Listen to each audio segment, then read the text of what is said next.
Correspondencias de Marx a Engels, novena parte. Carta de Marx a Engels. Londres, 2 de agosto de 1862. Es un verdadero milagro que yo haya podido proseguir, como lo he hecho, con el trabajo teórico. Después de todo, me propongo incluir la teoría de la renta ya en este volumen, como capítulo suplementario, es decir, como ejemplo de un principio sentado anteriormente. Te diré en pocas palabras lo que, cuando elaborada, será una larga y complicada historia, a fin de que puedas darme tu opinión. Tú sabes que distingo dos partes del capital: el capital constante, materia prima, materias instrumentales, materias auxiliares, maquinaria, etc., cuyo valor reaparece meramente en el valor del producto; y en segundo lugar, el capital variable, es decir, el capital invertido en salarios, que incluye menos trabajo que el que devuelve el obrero. Por ejemplo, si el salario diario iguala a 10 horas y si el obrero trabaja 12, aquel reemplaza al capital variable más un quinto 2 horas. A este último excedente lo llamo plusvalía. Supongamos una tasa de plusvalía dada, es decir, la extensión de la jornada de trabajo y el excedente de trabajo sobre el necesario para la reproducción de la paga del obrero, y digamos que es igual al 50%. En este caso, con una jornada de trabajo de, por ejemplo, 12 horas, el obrero trabajaría 8 horas para sí y 4 y 8 medios para el empleador. Y supongamos esto para todas las industrias, de modo que cualesquiera diferencias en el tiempo medio de trabajo son simplemente una compensación de la mayor o menor dificultad del trabajo, etc. En estas circunstancias, con igual explotación del obrero en diferentes industrias, capitales diferentes del mismo volumen producirán cantidades muy diferentes de plusvalía en diferentes esferas de la producción, y por consiguiente muy diferentes tasas de beneficio, ya que la ganancia no es sino la proporción de la plusvalía respecto del capital total aplicado. Esto dependerá de la composición orgánica del capital, esto es, de su distribución en capital constante y variable. Supongamos, como antes, que el trabajo excedente iguala a 50%. Entonces, si por ejemplo una libra esterlina igual a 1 jornada de trabajo, el resultado no altera si tomas la duración de la jornada como una semana, la jornada de trabajo igual a 12 horas y el trabajo necesario para la reproducción de la paga, igual a 8 horas. Los salarios de 30 obreros o jornadas de trabajo serán entonces igual a 20 libras esterlinas, y el valor de su trabajo igual a 30 libras esterlinas. El capital variable por obrero diaria o semanalmente igual a 2/3 de libra, y el valor que éste produce igual a 1 libra esterlina. La cantidad de plusvalía producida en diferentes industrias por un capital de 100 libras será muy diferente según las proporciones de capital constante y variable en que se divida ese capital. Llamemos C al capital constante, y V al variable. Si en la industria del algodón, por ejemplo, la composición fuese C igual a 80, V igual a 20, el valor del producto sería igual a 100 dada una plusvalía o trabajo excedente del 50%. La cantidad de plusvalía igual a 10 y la tasa de beneficio igual a 10%, ya que beneficio igual a relación de 10 plusvalía a 100 el valor total del capital gastado. Supongamos que en la sastrería al por mayor la composición sea C igual a 50, V igual a 50. Entonces el producto igual a 125, la plusvalía a una tasa del 50%, como antes, igual a 25, y la tasa de beneficio igual a 25%. Tomemos otra industria, en que la proporción sea C igual a 70, V igual a 30. Entonces el producto igual a 115, y la tasa de beneficio igual a 15%. Y finalmente, una industria en que la composición sea E igual a 90, V igual a 10, el producto igual a 1,05 y la tasa de beneficio igual a 5%. Aquí tenemos, con igual explotación del trabajo, cantidades muy diferentes de plusvalía para iguales sumas de capital invertidas en distintas industrias, y en consecuencia tasas de beneficio muy diferentes. Pero si sumamos los 4 capitales anteriores, obtenemos valor del producto por ciento. 1, C igual a 80, V igual a 20.210, tasa de beneficio igual a 10, tasa de plusvalía. 2, C igual a 50, V igual a 50.125, tasa de beneficio igual a 25, en todos casos igual a 3, C igual a 70, V igual a 30.115, tasa de beneficio igual a 15, 50%. 4, C igual a 90, V igual a 10.105, tasa de beneficio igual a 5. Capital igual a 400, beneficio igual a 55. sobre 100, esto da una tasa de beneficio del 13% y 3/4. Considerada como capital total de la clase 400, la tasa de beneficio sería igual a 13% y 3/4. Y los capitalistas son hermanos. La competencia, transferencia o retiro de capital de una industria a otra provoca que iguales sumas de capital en diferentes industrias produzcan, a pesar de su diferente composición orgánica, la misma tasa media de beneficio. En otras palabras, el beneficio medio que produce un capital de 100 libras, por ejemplo, en cierta industria, no proviene de la aplicación de este capital particular ni está vinculado, en consecuencia, a la finalidad con que se produce la plusvalía, sino que constituye una parte alícuota del capital total de las clases capitalistas.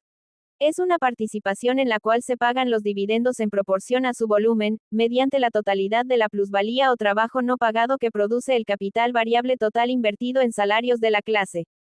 Ahora bien, a fin de que los 4 tipos de capital de la clase anterior produzcan el mismo beneficio medio, cada uno de ellos debe vender sus mercancías a 113 libras y 3/4. Las industrias 2 y 3 las venden por encima de su valor, y las 1 y 4 por debajo de su valor. El precio regulado de esta manera igual a gastos del capital más beneficio medio. Por ejemplo, el 10% es lo que Adam Smith llama precio natural, precio de costo, etc. Es a este precio medio que reduce los precios en las diferentes ramas la competencia por transferencia o retiro del capital entre las diferentes industrias.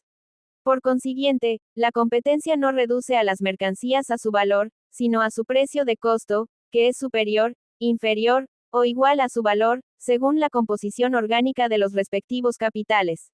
Ricardo confunde valor con precio de costo. Por consiguiente, cree que si existiera la renta absoluta, esto es, una renta independiente de la diversa productividad de los diferentes tipos de suelos, los productos agrícolas, etc., se venderían siempre por encima de su valor, porque se venderían por encima de su precio de costo capital invertido más tasa media. Esto echaría por tierra su ley fundamental. Por eso niega la existencia de la renta absoluta y solo admite la renta diferencial. Pero esta identificación del valor de las mercancías con su precio de costo es fundamentalmente errónea y viene siendo aceptada tradicionalmente desde A. Smith. El hecho es este. Supongamos que la composición media de todo el capital no agrícola sea C igual a 80, V igual a 20, de modo que el producto a una tasa de plusvalía del 50% igual a 110, y la tasa de beneficio igual a 10%. Supongamos además que la composición media del capital agrícola sea C igual a 60 y V igual a 40. Estas cifras son estadísticamente bastante correctas para Inglaterra. Las rentas ganaderas, etc., no comportan diferencias en este caso porque están determinadas por las rentas del cereal y no por ellas mismas. Entonces el producto, con la misma explotación del trabajo que antes, será igual a 120, y la tasa de beneficio igual a 20%. Por consiguiente, si el agricultor vende su producto a su valor, lo vende a 120 y no a 110, que es su precio de costo. Pero, la propiedad de la tierra le impide al agricultor, equivalente de los capitalistas hermanos, ajustar el valor del producto a su precio de costo. La competencia entre los capitales no puede modificar esto. Interviene el terrateniente y extrae la diferencia entre el valor y el precio de costo. En general, una baja proporción del capital constante al variable es expresión de un bajo o relativamente bajo desarrollo de las fuerzas productivas del trabajo en una esfera particular de la producción. Por consiguiente, si la composición media del capital agrícola, por ejemplo, es C igual a 60, V igual a 40, en tanto que la del capital no agrícola es C igual a 80, V igual a 20, esto demuestra que la agricultura todavía no ha alcanzado el mismo grado de desarrollo que la industria. Lo que es muy fácil de explicar, ya que, prescindiendo de todo lo demás, la industria presupone a la antigua ciencia de la mecánica, y la agricultura presupone a las ciencias enteramente nuevas de la química, la geología y la fisiología. Si la proporción es en la agricultura C igual a 80, V igual a 20 como supusimos antes, la renta absoluta desaparece. Solo queda la renta diferencial, la que, sin embargo, expongo en forma tal que la suposición de Ricardo, del continuo deterioro de la agricultura, se manifiesta de lo más ridícula y arbitraria. En la determinación anterior del precio de costo, en cuanto distinto del valor, debe señalarse también que, además de la distinción entre capital constante y capital variable, la que surge del proceso inmediato de producción en que interviene el capital, hay también una distinción entre capital fijo y capital circulante, distinción que proviene del proceso de circulación del capital. Pero la fórmula se volvería demasiado complicada si yo tratase de introducir también esto en lo dicho más arriba. Aquí tienes, a grandes rasgos, porque la cosa es bastante complicada, la crítica de la teoría de Ricardo. Admitirás, al menos, que la atención a la composición orgánica del capital termina con una pila de lo que hasta ahora parecían ser contradicciones y problemas. Esta carta, en la que Marx da un brillante esbozo de lo que más tarde presentó en detalle en el volume 3 de El Capital, es de importancia porque los economistas burgueses, a fin de ocultar su fracaso en la comprensión de la naturaleza del método marxista, intentaron industriosamente fabricar una contradicción en el primero y el tercer volúmenes de El Capital. Esta carta es una prueba documental de que Marx ya tenía completo el esqueleto de toda su teoría antes de que fuera publicado el volume 1 de El Capital. También aquí en su teoría de la renta, ya ha logrado elaborar la teoría de la renta absoluta, que en 1851 todavía no había desarrollado. El manuscrito del año 1862 se conservó. En él hay largos y detallados pasajes sobre la renta, que Marx, en la ordenación final de El Capital, relegó al volume 3. Smith, Adam 1723 a 1790. Economista y filósofo. Le dio a la economía política clásica su forma desarrollada. Marx le flama el economista del período manufacturero. Sus teorías de la división del trabajo productivo y de la plusvalía, fueron de gran importancia. De acuerdo a su doctrina, la verdadera riqueza de las naciones no consiste en el dinero, como sostenían los mercantilistas, sino en el trabajo útil productor de valores de cambio. De acuerdo a Adam Smith, la plusvalía no se produce únicamente por el trabajo agrícola, como afirmaban los fisiócratas, sino también por el trabajo industrial. Lo importante acerca de las contradicciones de A. Smith es que contienen problemas que no intenta resolver, pero a los que les da forma contradiciéndose a sí mismo. Marx, el principal defecto de su teoría de la reproducción, puesto de manifiesto por Marx, es que no tiene en cuenta el capital constante, es que reduce el valor de las mercancías a salarios y plusvalía. Carta de Marx a Engels. Londres, 7 de agosto de 1862. Itzig, Lassalle, también me dijo que quizá publicaría un diario si volviese en septiembre. Le dije que con buena paga yo sería su corresponsal inglés sin tomar, de ninguna manera, ninguna otra responsabilidad o participación política, ya que en política no estamos de acuerdo en nada, a excepción de algunos distantes objetivos finales.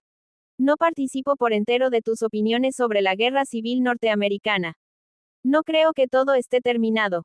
Los del norte han sido dominados, desde el principio por los representantes de los estados esclavistas limítrofes, quienes también encumbraron a M.C.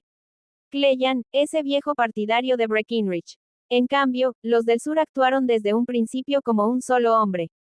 El propio norte ha transformado a los esclavos en una fuerza militar de parte de los sureños, en lugar de volverla contra ellos. El sur deja el trabajo productivo a los esclavos, y, por consiguiente, podía emplear toda su fuerza de combate sin convenientes.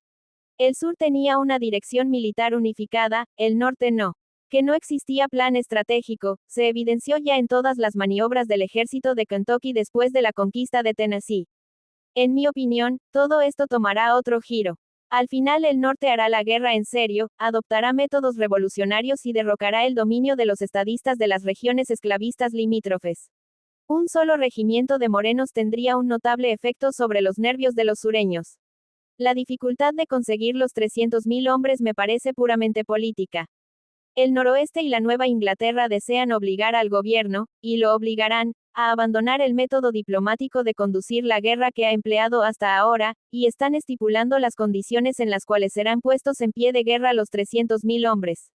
Si Lincoln no cede, cosa que hará, sin embargo habrá una revolución. En cuanto a la falta de talento militar, el método que ha prevalecido hasta ahora, de seleccionar los generales por consideraciones puramente diplomáticas e intrigas de partido, difícilmente llevará talentos al frente. El general Pope, sin embargo, me parece ser un hombre enérgico. Respecto a las medidas financieras, son chapuceras, y que están destinadas a un país en que hasta ahora no existían impuestos para todo el Estado, pero no son ni de lejos tan imbéciles como las medidas adoptadas por Pitt y Cia. La actual depreciación de la moneda no creo que se deba a razones económicas, sino puramente políticas, a la desconfianza. Cambiará, en consecuencia, con una política diferente. El meollo del asunto me parece ser que una guerra de esta clase debe conducirse sobre las líneas revolucionarias, mientras que los yanquis hasta ahora han estado tratando de librarla constitucionalmente. Después de la elección de Abraham Lincoln a la presidencia de Estados Unidos, en 1860, ocasión en que el poder político principal pasó a los capitalistas industriales del norte, los esclavistas sureños, que no estaban en posición de competir con la industria basada sobre el trabajo asalariado, decidieron organizar su propio Estado, el que garantizaría la posición del poder político principal a la clase de los propietarios de esclavos. A comienzos de 1861, el sur esclavista anunció su secesión de la Unión y estableció su propia confederación, de aquí que las tropas de los estados del sur fueran conocidas con el nombre de confederales, y las de los estados del norte con el de federalistas. Jefferson Davis fue electo presidente de la Confederación del Sur. La guerra civil que estalló entonces entre el sur esclavista y el norte industrial duró unos 5 años, de 1861 a 1865. Los estados del sur se habían preparado para la guerra de antemano y ya poseían cierto número de generales, soldados de profesión, Beauregard, Bragg, Johnston, Jackson, Lee, etc. El gobierno federal del norte, en cambio, no estaba preparado para la guerra, y trató de resolver el conflicto pacíficamente, por métodos constitucionales. Además, entre los norteños había elementos de los estados limítrofes que simpatizaban con los sureños y dificultaban, naturalmente, la actividad del gobierno federal. Los primeros encuentros no terminaron favorablemente para el norte. El asalto de Fort Sumter y la batalla de Bull Run. El norte solo pudo dar a su ejército una instrucción apurada y en extremo inadecuada, y varias veces se vio obligado a cambiar de comandante en jefe, M.C. Dowell, M.C. Cleland, Burnside. Pero fue capaz de organizar refuerzos constantemente nuevos, el ejército logró experiencia en la batalla y por último el norte industrial salió victorioso. Hacia el fin de la guerra el norte tenía generales excelentes, como Grant y Sherman. Muchos emigrantes alemanes que habían tomado parte en la Revolución de 1848 y habían tenido experiencia militar, combatían del lado del norte. Ambas fracciones de la Liga Comunista, Willich, Weidemeyer, Stephen, etc., también tomaron parte en la guerra del lado del norte. Marx estaba siempre seguro de que el norte ganaría. El 10 de septiembre de 1862 le escribía a Engels: en cuanto a los yanquis, estoy tan seguro como siempre de que el norte terminará por ganar. La forma en que el norte está conduciendo la guerra es lo que podía esperarse de una república burguesa, en que el fraude ha estado entronizado largo tiempo. El sur, una oligarquía, está mejor adaptado, especialmente por ser una oligarquía en que todo el trabajo productivo recae sobre los morenos, y los 4 millones de canalla blanca son filibusteros profesionales. De todas maneras apostaría la cabeza a que estos tipos llevarán la peor parte, a pesar de Stonewall Jackson. Es posible, desde luego, que antes de esto las cosas puedan llegar a una especie de revolución en el propio norte. En el prefacio de la primera edición de El Capital 1867 escribió Marx: del mismo modo que en el siglo XVIII la guerra de la independencia norteamericana fue el toque a rebato para la clase media europea, en el siglo XIX la guerra civil norteamericana lo fue para la clase obrera europea. Pope, John, 1822 a 1892. General norteamericano. Fue puesto a la cabeza del Ejército del Norte el 27 de junio de 1862. Renunció después de las derrotas en agosto de 1862. Lincoln, Abraham 1809 a 1865. 17º presidente de Estados Unidos. Uno de los mejores representantes de la democracia burguesa. Pitt, William el Joven 1759 a 1806. Uno de los estadistas ingleses más reaccionarios, primer ministro en la época de la Revolución Francesa. Organizó la guerra de intervención contra la Revolución y las guerras contra Napoleón I. Reprimió la rebelión irlandesa de 1798 y adoptó una serie de medidas reaccionarias contra el movimiento obrero. BRSKINRIDG John CABELL 1821 a 1875. Candidato del Partido Demócrata en la elección presidencial de 1860 y partidario fanático de la esclavitud.